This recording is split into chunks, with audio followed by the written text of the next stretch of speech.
My name is Connie, and at 72 years old, I never expected to be fighting to protect my own money from family. After 40 years as a financial advisor, I thought I knew every trick in the book when it came to protecting assets. Then my son and his wife moved in after my husband died. I accidentally overheard my daughter-in-law telling my son I was too senile to know how much money I have, and plotting to take control of my finances.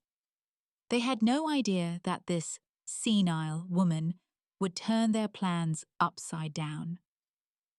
Before I share how I turned the tables on someone who thought they could take advantage of a so-called senile old woman, let me know where you're watching from, and hit subscribe if you've ever had to stand up for yourself against someone who underestimated you. Throughout my career as a financial advisor, I helped hundreds of clients build secure futures. For 40 years, I guided people through investing, saving for retirement, and growing their wealth. I took pride in my work, especially helping widows and single women achieve financial independence. My husband Richard and I practiced what I preached.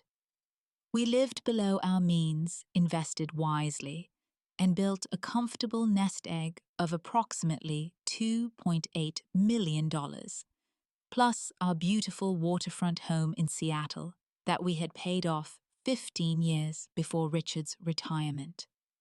Richard and I had been married for 45 wonderful years when pancreatic cancer took him from me 2 years ago. His death was swift and devastating. After 4 decades of partnership, I found myself alone in our 3-bedroom waterfront home with floor-to-ceiling windows overlooking Puget Sound. The sunsets were our favorite, and now I watched them alone. 6 months after Richard's passing, our son Jeffrey called with a proposal. His marketing business was struggling, and his wife Melissa's part-time real estate career wasn't bringing in consistent income. They were having trouble making rent on their apartment. Jeffrey asked if they could move in temporarily to save money and get back on their feet. I was lonely in that big house, and the idea of having family around seemed like a blessing. "It would just be for a year or so, Mom," Jeffrey had said, "until we can build up some savings and Melissa can get more listings." I welcomed them with open arms. Jeffrey had always been a good son, calling regularly and visiting on holidays, even when his work kept him busy. He had Richard's kind eyes and easy smile, which made me miss my husband a little less. Melissa was attractive and charming when she wanted to be, though I'd noticed she could be cold towards service workers and people she felt weren't useful to her. We established ground rules from the beginning. They would take the guest suite on the lower level, which had its own bathroom and sitting area. I maintained the primary bedroom and my home office upstairs. We would share the kitchen and living areas. They didn't pay rent, but contributed to utilities and groceries. Despite what my daughter-in-law would later claim, my mind remained sharp. Yes, I occasionally misplaced my reading glasses or forgot an appointment, but nothing beyond normal aging. I still managed all my own finances, read the Wall Street Journal daily, and participated in an investment club with other retirees. My arthritis made physical tasks more challenging, but mentally, I was as capable as ever. I continued to handle my investments, making adjustments to my portfolio when needed, and keeping track of market trends. I had a financial advisor who checked in quarterly, but I maintained decision-making authority and understood every aspect of my finances. Looking back, there were early warning signs about Melissa that I dismissed. She asked frequent questions about my estate planning, whether I had long-term care insurance, and how I managed such a large house on my own. "You have so much wasted space here, Connie," she would comment while looking around the living room. "Have you ever thought of downsizing?" When I mentioned buying some new stocks, Melissa seemed surprised. "You still actively invest?" she asked. "Isn't that complicated for someone who's retired?" I laughed it off. "I spent 40 years advising others on investments. I think I can handle my own portfolio." She smiled tightly and changed the subject. At the time, I thought she was just concerned about me. I had no idea what was really going through her mind. The turning point came about 4 months after Jeffrey and Melissa moved in.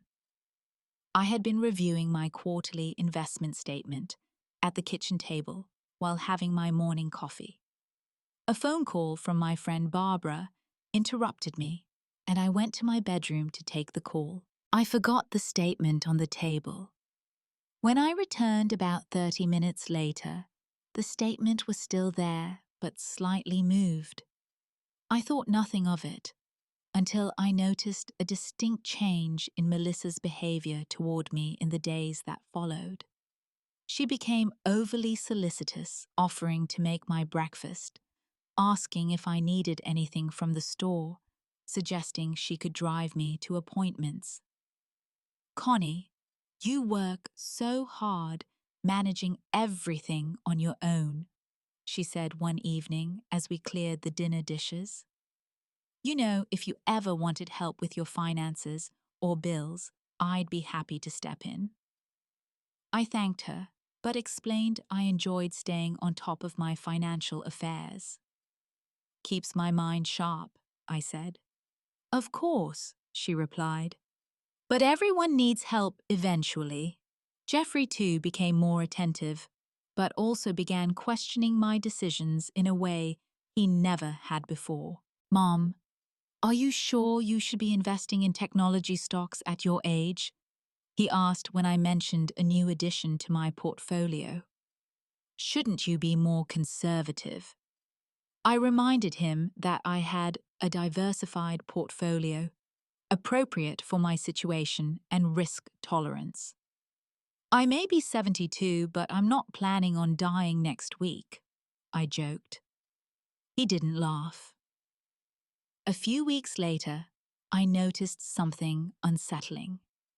I kept my financial documents organized in my home office, and things seemed to be slightly out of place. A folder had been moved.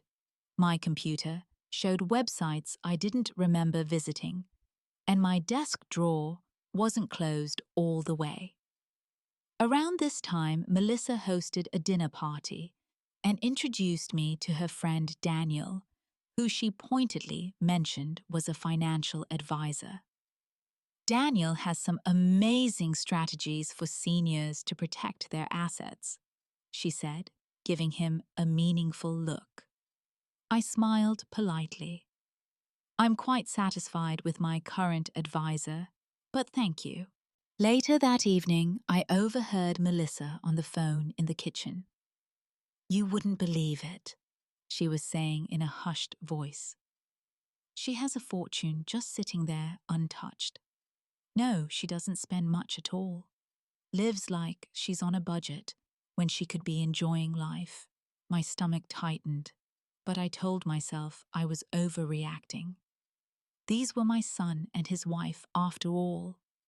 They wouldn't try to take advantage of me. Then came the incident with the property tax bill. I had always paid it online, but one day, Melissa announced she had helped by mailing the check for me. "I noticed the bill on your desk and thought I'd save you the trouble," she explained. A week later, I received a notice of late payment with a penalty fee. When I questioned Melissa, she claimed she must have forgotten to mail it. I paid the bill immediately online and absorbed the penalty. That evening, I overheard her telling Jeffrey, "Your mom forgot to pay her property taxes. They sent a late notice." I'm a little worried about her managing these things. I wanted to confront her right then, but I held back. I didn't want to create conflict when we were all living under one roof. Instead, I became more careful about my paperwork and started keeping my office locked when I wasn't in it. As the months passed, Melissa's behavior became more concerning. My mail would mysteriously disappear, especially financial statements and bank correspondence. When I mentioned it, Melissa would find the mail days later, claiming it had been accidentally mixed with their mail or misplaced. I began to notice that Jeffrey and Melissa would have intense private conversations that would stop abruptly when I entered the room. Their eyes would dart to me and then away, and they would quickly change the subject to something trivial. Melissa started making small comments about my memory to visitors. "Connie is having one of her forgetful days," she would say with a sympathetic smile, when I couldn't immediately recall the name of a restaurant we had visited weeks earlier. Or, "We have to keep an eye on Grandma Connie. She gets confused sometimes." I was not a grandmother, and I certainly wasn't confused. The patronizing tone made my blood boil, but I maintained my composure. One afternoon, I came home from my book club meeting to find my laptop open when I was certain I had closed it before leaving. The browser history showed searches of my bank website and investment firm, though I hadn't visited either that day.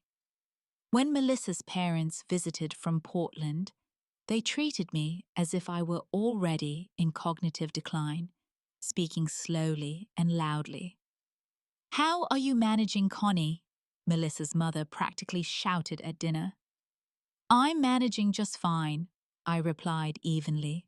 "My hearing is perfectly intact as well." Melissa's father patted my hand condescendingly. "It's good that you have Jeffrey and Melissa here to help you. Living alone at your age can be dangerous." I had never felt dangerous living alone. Sad and lonely after Richard's death, yes, but never incapable or at risk. The situation came to a head when Melissa suggested a family financial meeting to discuss future planning. "I think it would be good for all of us to be on the same page about your finances, Connie," she said one Sunday after dinner. "In case anything were to happen to you." Jeffrey nodded. "It makes sense, Mom, just so we know how to help if needed." During this meeting at our dining room table, Melissa brought up the idea of adding Jeffrey to my accounts for safety reasons.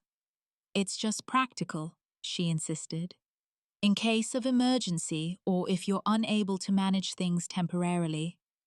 "Many of my clients did this with their adult children," I explained calmly, "but only when they were experiencing actual cognitive decline or physical limitations that prevented them from managing their affairs.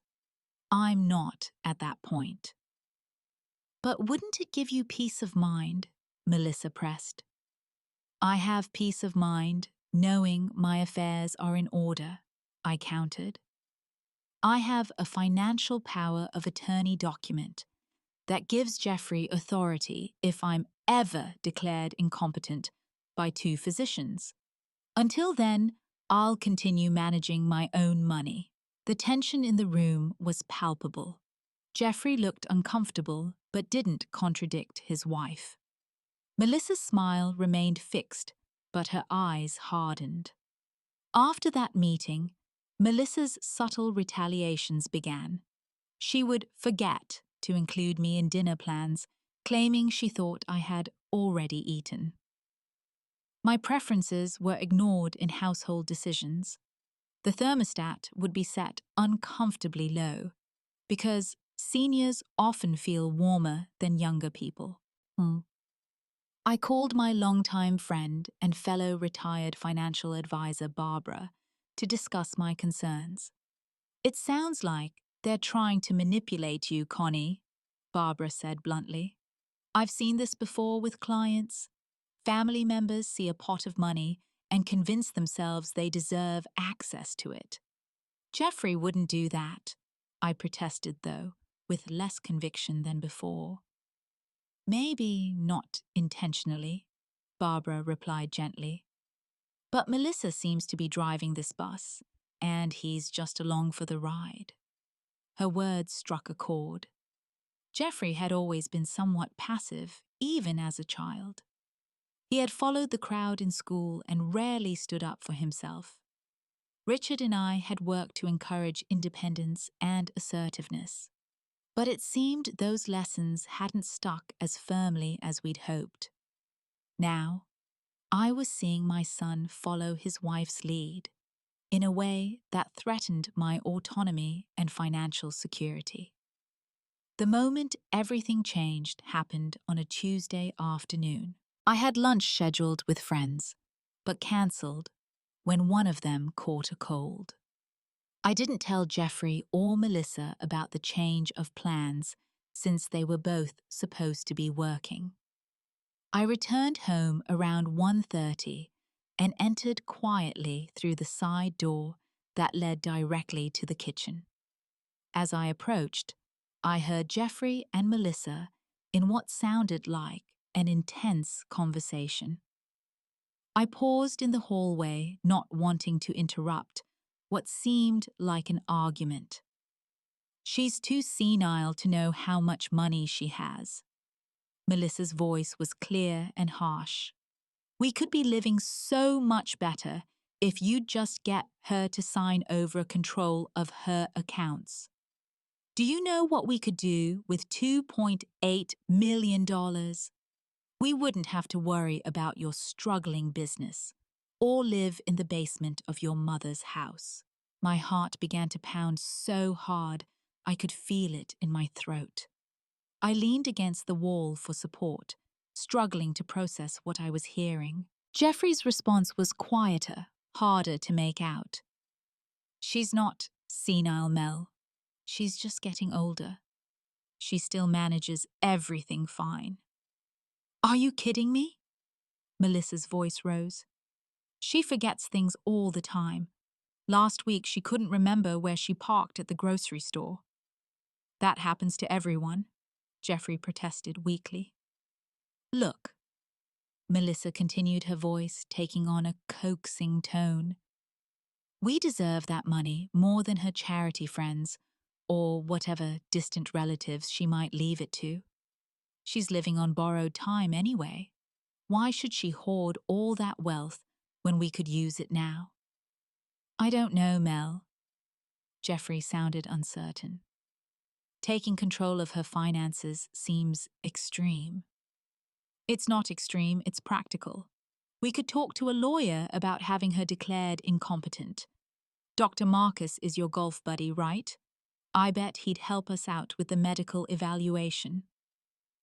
I felt physically ill. My hand covered my mouth to stifle any sound, as tears welled in my eyes. My own son and his wife were plotting to have me declared incompetent to gain control of my money.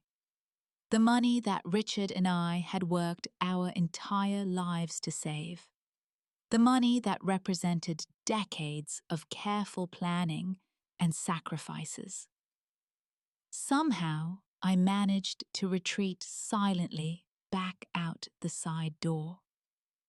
I got in my car and drove aimlessly for hours, eventually ending up at the cemetery where Richard was buried. What would you do, Richard? I whispered to his headstone, tears streaming down my face. Our son wants to steal from us. That night, I couldn't sleep. I looked through old photo albums by the dim light of my bedside lamp. Pictures of Jeffrey as a baby, as a child, building sandcastles at the beach, as a teenager at his high school graduation, with Richard and me standing proudly beside him. Where had we gone wrong? How had money become more important to him than his own mother's dignity and autonomy? The next morning, I steeled myself and approached Jeffrey and Melissa at breakfast. I need to ask you something, I said, keeping my voice steady. Do you think I'm incompetent to handle my own financial affairs? Jeffrey nearly choked on his coffee. What? No, of course not, Mom. Melissa recovered more quickly. Connie, we're just concerned about you. All alone in this big house, managing everything by yourself. So you don't think I'm, what was the word, senile? I asked, looking directly at Melissa. A flash of panic crossed her face before she regained her composure. I would never say something like that. We just want what's best for you. Jeffrey remained silent, not meeting my eyes. His silence told me everything I needed to know. Melissa leaned forward, her expression a mask of concern. Actually, Connie, we've been thinking it might be good for you to meet with an elder law attorney just to make sure your assets are protected properly for the future. We could go with you, help you understand the options. That was the final straw. The absolute certainty that they saw me as nothing more than an obstacle between them and my money crystallized in that moment. I knew I needed to act quickly and decisively. That won't be necessary, I said calmly, standing up from the table. I already have an excellent attorney. That same day, I called my attorney, Susan Jones, who had handled Richard's estate and had been my legal advisor for years. I explained the situation without emotion, sticking to the facts. I need to protect myself and my assets, I concluded. Susan's response was immediate and supportive. Let's meet this afternoon. Don't sign anything before we talk. Over the next week, I put a comprehensive plan into action. I met with my financial advisor and added extra security measures to all my accounts, requiring in-person verification for any changes. I changed all my passwords and set up two-factor authentication on every digital account. I arranged for my bank statements and investment reports to be sent to a new P.O. box rather than my home address. I contacted a real estate agent I trusted to assess the current value of my home. In the hot Seattle market, she estimated I could get significantly more than I had expected. Barbara and I spent hours reviewing my finances and creating a detailed strategy for my next steps.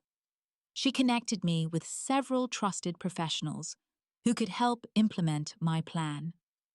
You're doing the right thing, Connie, Barbara assured me. I've seen too many seniors lose everything because they trusted the wrong people, even family. I installed a small, unobtrusive security camera in my home office, hidden among my books. Within 2 days, I had footage of Melissa entering the room when I was out searching through my desk drawers and photographing documents with her phone.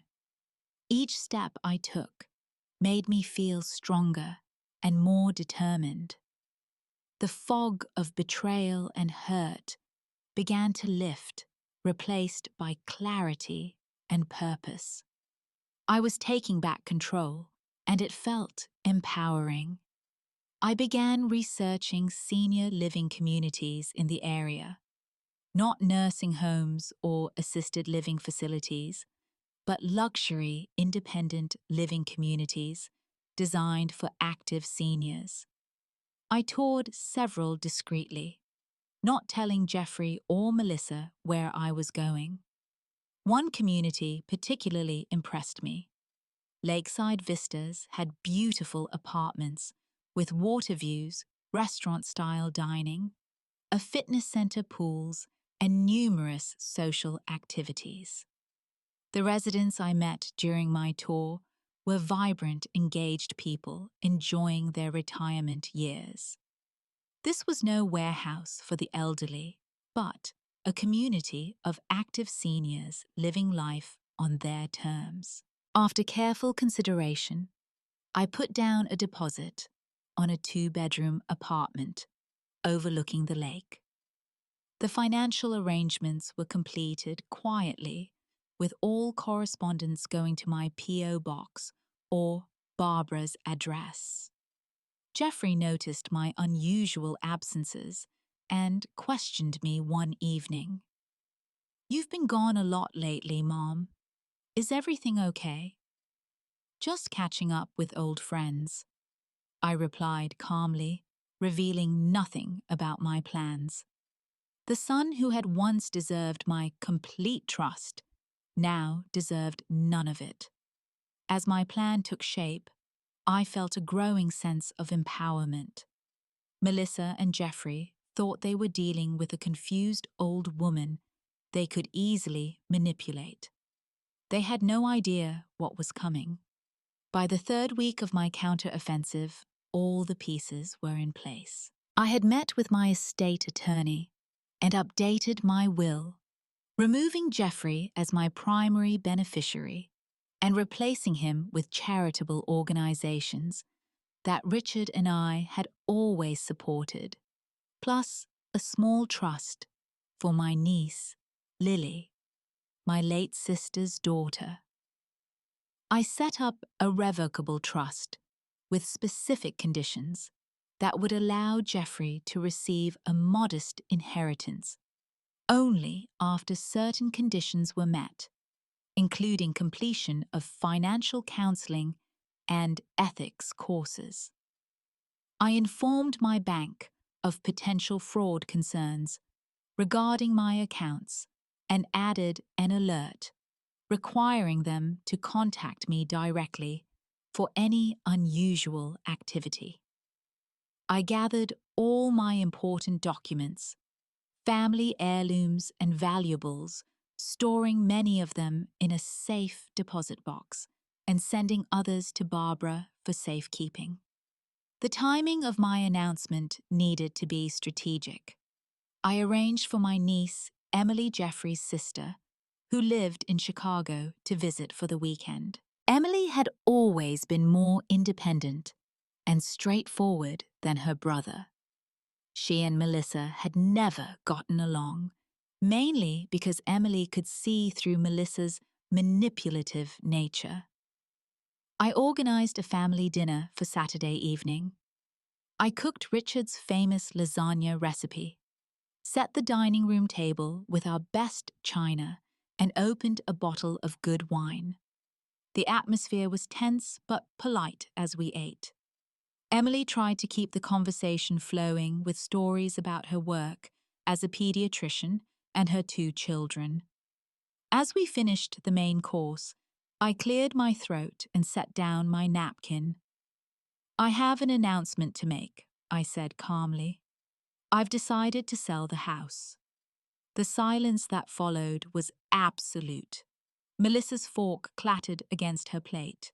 "Sell the house?" she finally managed. "But why? This is your home." "I've decided it's time for a change," I replied.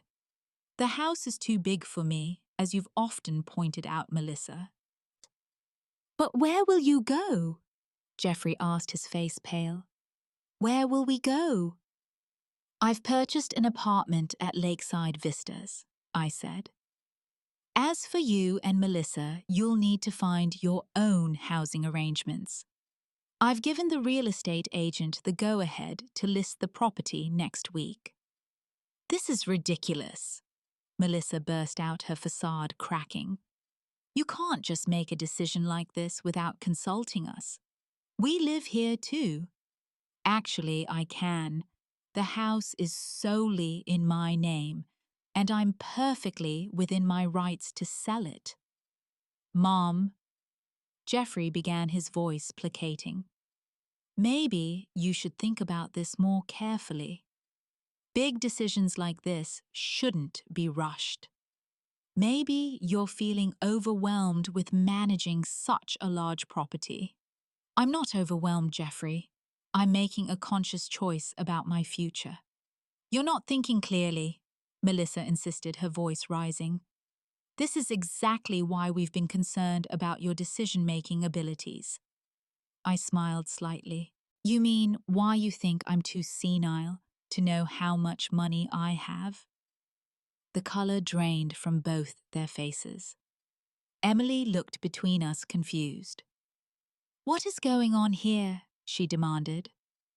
I overheard an interesting conversation between your brother and Melissa a few weeks ago, I explained, turning to Emily. They were discussing how to get control of my money, possibly by having me declared incompetent. Melissa seemed to think I was too senile to notice. That's not what happened, Melissa sputtered. You're confused, you're twisting things. I reached for my phone, tapped a few buttons, and played the recording I'd made from the security camera footage. Melissa's voice filled the dining room. She's too senile to know how much money she has. We could be living so much better if you'd just get her to sign over control of her accounts. Emily's face hardened as she listened. She turned to her brother. Jeffrey, tell me you weren't part of this. Jeffrey looked devastated, caught between his wife and his family. Melissa was just frustrated. We didn't really mean to do anything. Didn't mean to, I repeated. You were discussing getting your golf buddy to help declare me incompetent. That was all Melissa's idea. I never agreed to it, Jeffrey protested. But you didn't disagree either, did you? I said quietly. You sat there and let her plan to steal my money, money your father and I worked all our lives to save. Emily was furious. I can't believe this. Your own mother, Jeffrey, after everything she and Dad did for us. Melissa tried to regain control of the situation. This is all a misunderstanding. Connie, you can't possibly manage on your own. We were just trying to help. I don't need or want your kind of help, I replied firmly.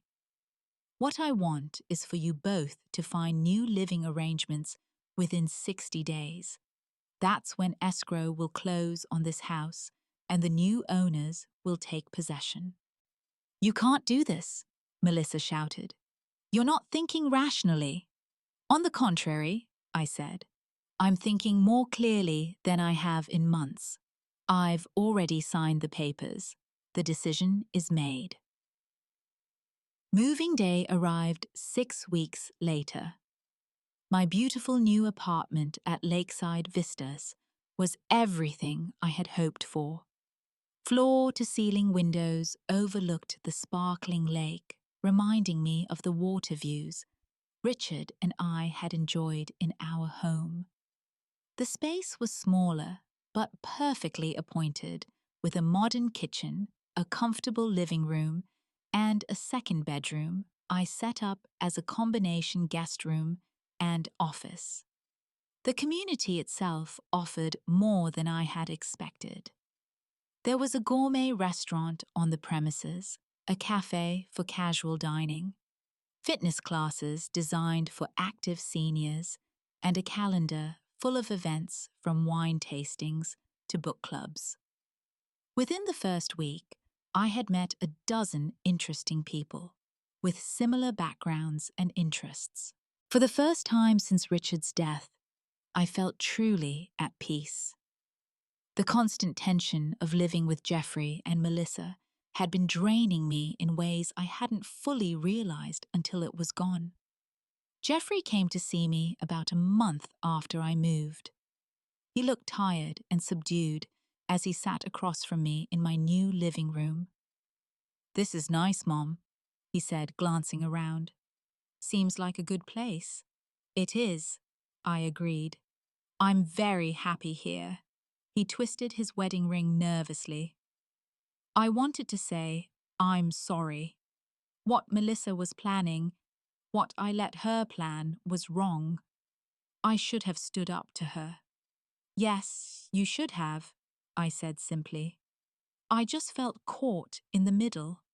Melissa was always talking about how we deserved a better life, how your money was just sitting there while we struggled. Eventually, I started to believe it. "And now we're separated," he admitted. After everything that happened, I couldn't look at her the same way. Knowing she was willing to have you declared incompetent just to get your money crossed a line, I couldn't ignore once I really thought about it. I nodded, feeling sad for my son, but also relieved that he had finally seen his wife's true character. "What happened with the lawsuit?" I asked. After the initial shock of my decision had worn off, Melissa had consulted an attorney about contesting the house sale, claiming I was not competent to make such decisions. Jeffrey sighed. "It was thrown out. Your attorney presented all your medical records, showing perfect cognitive health plus statements from your financial advisor and the senior community assessment team. The judge dismissed it immediately and warned Melissa's attorney about filing frivolous suits." "And how are you doing financially? Managing?" "I found a small apartment and I'm rebuilding my business. It's hard, but honest." He hesitated. "Mom, I know I don't deserve it, but I'd like another chance. To be your son again, to rebuild your trust." I studied him for a long moment. The anger I had felt had mellowed into a more complex emotion, a mixture of disappointment and hope. "Trust is earned, Jeffrey," I said finally. "If you want to rebuild our relationship, there are conditions. First, you'll need to complete financial counseling to understand proper money management.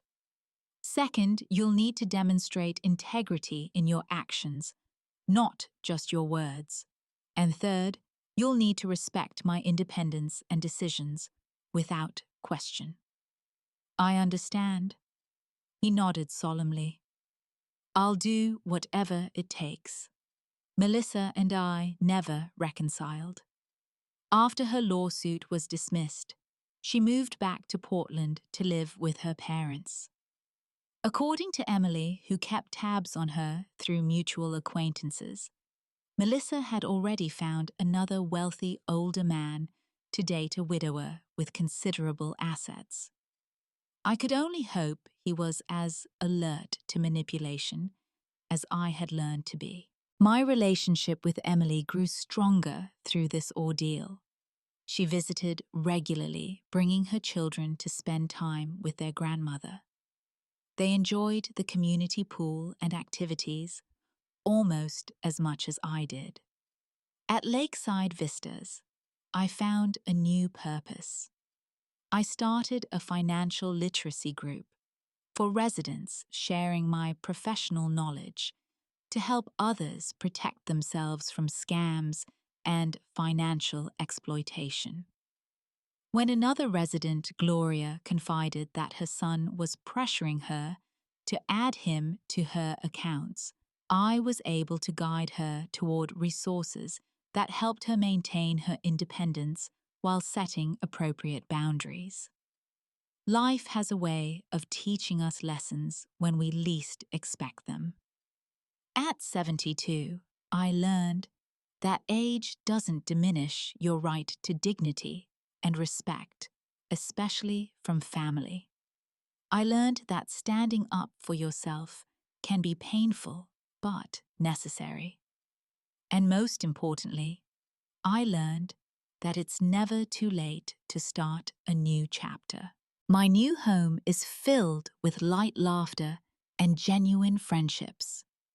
I've begun traveling again, something Richard and I had always planned to do more of in our retirement. Last month, I took a river cruise through Europe, sending Emily postcards from each beautiful city we visited. As I look back on this difficult journey, I realize that what Melissa and Jeffrey attempted was never really about my mental capacity. It was about their own greed and entitlement. By believing I was diminished by age, they only revealed their own moral limitations. Have you ever had to stand up to someone who underestimated you because of your age or another factor beyond your control? How did you handle it? I'd love to hear your stories in the comments below. If this story resonated with you, please hit that like button and subscribe to the channel. And if you know someone who might benefit from this message about protecting their dignity and finances, please share this video with them. Thank you for listening, and remember, your worth is not determined by others' perceptions of you, but by your own knowledge of who you are.